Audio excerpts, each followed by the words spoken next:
Okay, here we are back at the Massey 35.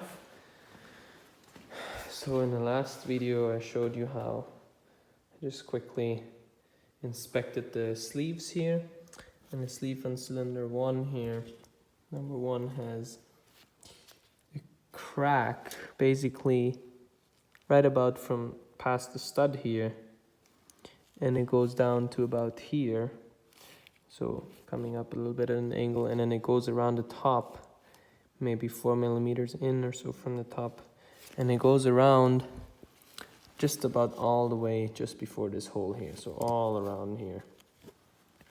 I think that could be part of why the engine wasn't running as smoothly. I did test the injectors a while back and they all worked like new. Now the injection pump had a little bit of sweating, but no dripping to the extent where I would think it would lose pressure there. But the center cylinder, the number 2, looks really good.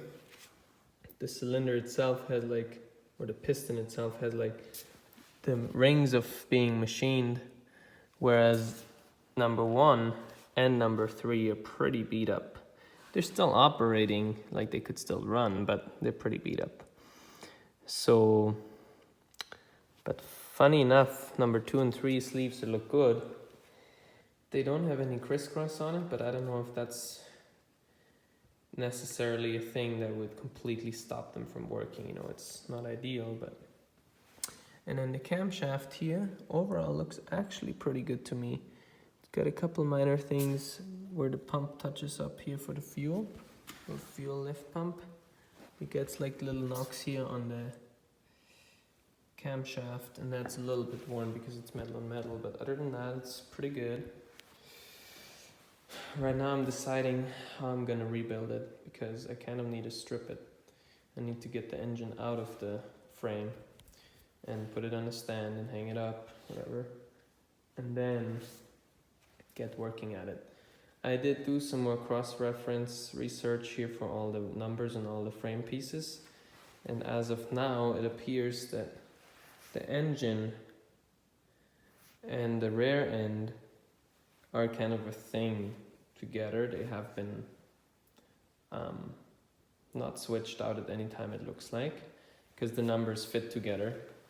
And also the VIN number here does match time of manufacturing of this engine. So if someone swapped it, it must have been the tractor that was built right within the same month or so.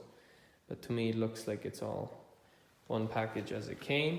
And also from the serial number, all the extras that this tractor has, like double clutch, like rear differential right here, differential lock, and also, what was the other thing that it had?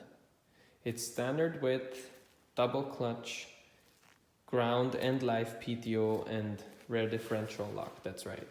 Those are the things that it has that are things you could order on extra.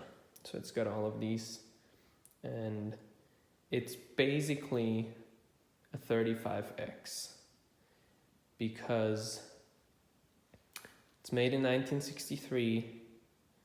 It's got the differential lock, which was one of the key things that was added for the 35X. So really this is a 35X based on all the research I've done.